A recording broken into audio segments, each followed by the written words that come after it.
Visakha steel plant ను సెయిల్లో విలీనం చేయాలని, పరిశ్రమను ప్రభుత్వ రంగ సంస్థగా కొనసాగించాలని ఉక్కు పరిరక్షణ పోరాట కమిటీ అడ్మిన్ భవనం ముందు మహాధర్నా నిర్వహించారు. స్టీల్ ప్లాంట్ నష్టాల్లో ఉందని సాకులు చెబుతూ ప్రైవేటు పరం చేయాలని చూస్తున్నారని కార్మిక సంఘాలు మండిపడ్డాయి. ఇక దీనిపై మరింత సమాచారాన్ని మా ప్రతినిధి సతీష్ అందిస్తారు. 32 మంది ఆత్మ బలిదానాలతో సాధించుకున్న ఈ విశాఖ ఉక్కు ప్రస్తుతం అగమ్య గోచరంగా మారింది. గత ప్రభుత్వాలు హామీలు ఇస్తున్నప్పటికీ కూడా ఇప్పటికీ కూడా స్పష్టమైన హామీ లేకపోవడంతో ఇప్పుడు వారి పరిస్థితి దిక్కుతోచిన విధంగా ఉంది. ప్రస్తుతం మనతో పాటుగా ఉక్కు పరిరక్షణ పోరాట కమిటీ సభ్యులు ఉన్నారు. అసలు ప్రస్తుత పరిస్థితి ఏంటి, ఈ ప్లాంట్ ప్రైవేటీకరణ కాకుండా ప్రభుత్వ రంగాల్లో కొనసాగించేందుకు ఎటువంటి డిమాండ్లు ప్రభుత్వం ముందు పెట్టాలనుకుంటున్నారు అనేది ప్రస్తుతం మనతో పాటుగా ఉన్నారు. వారిని అడిగి తెలుసుకుందాం. సార్, అసలు ప్లాంట్ పరిస్థితి ఏంటి, ఎందుకు కావాలనే దీని నష్టంలో ఉంది, ప్లాంట్ని ప్రైవేట్ పరంగా కొనసాగించే విధంగా పెద్దల ప్రయత్నాలు చేస్తున్నారనేది ఎందుకు తెర మీదకి వస్తుంది? విశాఖపట్నం స్టీల్ ప్లాంట్ భారతదేశంలో అన్నిటికన్నా టెక్నాలజికల్ పరంగా చాలా ముఖ్యమైన ప్లాంట్ ఇది. ఈ ప్లాంట్కి ఉన్న సోర్సు విశాఖపట్నం సిటీలో ఉంది. దీనికి ఎయిర్పోర్ట్ కనెక్టివిటీ ఉంది, సీపోర్ట్ కనెక్టివిటీ ఉంది, రైల్వే కనెక్టివిటీ ఉంది, హైవే కనెక్టివిటీ ఉంది. భారతదేశంలో ఏ ప్రభుత్వ రంగ ప్లాంట్కి కూడా ఈ కనెక్టివిటీస్ లేవు. కాబట్టి దీని మీద పెద్దల తల కన్నుపడింది. అదానీ అంబానీలు పోసుకోవాలంటే వాళ్ళు కావాలనుకుంటున్నారు కాబట్టి కేంద్రంలో ప్రభుత్వం దీన్ని అమ్ముతామని చెప్పి వాళ్ళకి హామీ ఇచ్చింది కాబట్టి లాభాలతో నడిచే పరిశ్రమను నష్టాల బారి చేయడం కోసం పన్నాగం పని ఆ పద్ధతిలో పనిచేస్తూ ఉన్నారు. దానికి వ్యతిరేకంగా విశాఖ ఉక్కు తెలుగోడు హక్కు అంటూ 1300 రోజుల నుంచి ఉద్యమం నడుస్తూ ఉంది. ప్రభుత్వాలు మారిపోయినాయి, రాష్ట్రంలో కానీ కేంద్రంలో కానీ కొత్త ప్రభుత్వాలు వచ్చినాయి.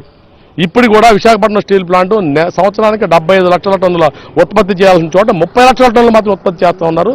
దానికి కావాల్సిన రా మెటీరియల్స్ అమెరికా నుంచి తేవక్కర్లేదు. బయలులో ఐరన్ ఓర్ ఉంది, సింగరేణి కాలేజీలో కోల్ ఉంది, విశాఖపట్నంలో రైల్వే రేకులు ఉన్నాయి. ఈ మూడు ఇవ్వకుండా బ్యాంకులకి డబ్బులు ఇవ్వడం కోసం ఒక లెటర్ ఆఫ్ కంఫర్ట్ ఇవ్వమంటే అది కూడా ఇవ్వకుండా ఆర్థికంగా డబ్బులు ఇవ్వక్కర్లేదు. ఈ ప్లాంట్ నుంచి ఇప్పటికీ 54,380 కోట్ల రూపాయల పన్నులు కట్టిన ఏకైక పరిశ్రమ విశాఖపట్నం స్టీల్ ప్లాంట్. 17 లక్షల కోట్లు బడా పారిశ్రామికవేత్తలు ఎగ్గొట్టారు ఈ కంపెనీల నుంచి ప్రభుత్వాలకి, బ్యాంకులకి. కానీ విశాఖపట్నం స్టీల్ ప్లాంట్ ₹1 కూడా ఎగ్గొట్టలేదు. విశాఖపట్నం స్టీల్ ప్లాంట్కి పూర్వీకుల త్యాగాలు, నిర్వాసుల త్యాగాలు, 3 లక్షల కోట్ల ఆస్తి ఉన్న ఈ కంపెనీకి కేవలం 20,000 కోట్లు మాత్రమే. దీన్ని సాగ్గా చూపించి నష్టాలని చెప్తా ఉన్నాం, ఛాలెంజ్ చేస్తా ఉన్నాం. మాకు రా మెటీరియల్స్ ఇవ్వండి. రోజుకి 10 కోట్లు ఇంటూ 365 రోజులు ఇంటూ 3,650 కోట్ల రూపాయలు నగదు లాభాలు తెచ్చి పార్లమెంట్ మెట్ల ముందు పెడతాం, లెక్కట్టగలమని చెప్పేసి ప్రభుత్వాన్ని మేము అడుగుతా ఉన్నాం. కాబట్టి కార్మికులు సిద్ధంగా ఉన్నారు పూర్తిగా పనిచేయడం కోసం. ఈ స్టీల్ ప్లాంట్ ని ప్రైవేట్ పరం చేయాలని చెప్పి 2021 జనవరి 27న నిర్ణయం తీసుకున్న దగ్గర నుంచి ఈ 3.5 సంవత్సరాల నుంచి కూడా పెద్ద ఎత్తున పోరాటం ఈ రోజు కార్మిక వర్గం కానీ ప్రజలు కానీ రాష్ట్ర వ్యాప్తంగా ఉద్యమం చేస్తున్నాం. కాబట్టి అమ్మడానికి ముందుకెళ్ళడం సహించలేదు. కానీ ఏదో రంగంగా దీనికి అమ్మాలని, నష్టాలు పాలు చేసి అమ్మాలని కుట్రపూరితంగా కేంద్ర ప్రభుత్వం ఈ 2.5 సంవత్సరాల నుంచి కూడా ఒక బ్లాస్ట్ ఫర్నేస్ మూసేశారు. అలాగే ఉన్న 2 బ్లాస్ట్ ఫర్నేస్ కూడా కనీసం రా మెటీరియల్ కూడా సప్లై చేయకుండా, వర్కింగ్ క్యాపిటల్ ఇవ్వకుండా, ఐరన్ ఓర్ ఇవ్వకుండా, కోకింగ్ కోల్ ఇవ్వకుండా, రైల్వే రేక్స్ కూడా ఇవ్వకుండా ఈరోజు నష్టాల పాలు కావాలని చేశారు. ఇది ఆయన సీఎండీగా, దానికి ముఖ్య కారణం కూడా సీఎండీ కూడా ఆయన. ఎందుకంటే ఈయన 2021 ఆయన వచ్చాడన్నా, ఆయన నవంబర్లో వచ్చి ఇప్పుడు 3 సంవత్సరాలు అవుతుంది.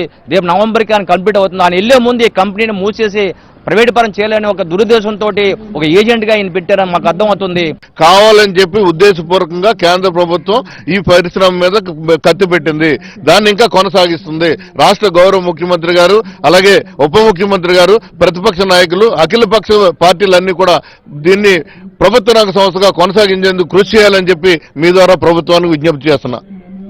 కేంద్ర రాష్ట్ర ప్రభుత్వాలు ఉమ్మడిగా పనిచేసి స్టీల్ ప్లాంట్ను ప్రైవేట్ పరం కాకుండా కాపాడాలని, అదేవిధంగా ప్రత్యక్షంగా 25,000 మంది ఉన్నా పరోక్షంగా 1,00,000 మంది ఈ స్టీల్ ప్లాంట్ ప్రైవేటీకరణ కాకుండా వారు పోరాటాలు చేస్తున్నప్పటికీ కూడా కేంద్ర ప్రభుత్వం కనికరించలేదు అంటూ కూడా ఆవేదన వ్యక్తం చేస్తారు. ఇప్పటికైనా కేంద్ర ప్రభుత్వం కరుణించి రాష్ట్ర ప్రభుత్వంలో ఎవరైతే ఉన్నారో కూటమి ప్రభుత్వం కూడా దీనిపైన కృషి సాధించి వారిని ప్రైవేటీకరణ కాకుండా ఈ స్టీల్ ప్లాంట్ను కాపాడాలని, తమ బతుకుల్లో కూడా వెలుగు నింపాలంటూ కూడా ఈ పరిరక్షణ పోరాట కమిటీ సభ్యులు డిమాండ్ చేస్తున్నారు. వీడియో జర్నలిస్ట్ సంతోష్తో Satish, ABN Andhrajyothi, steel plant admin భవనం నుంచి.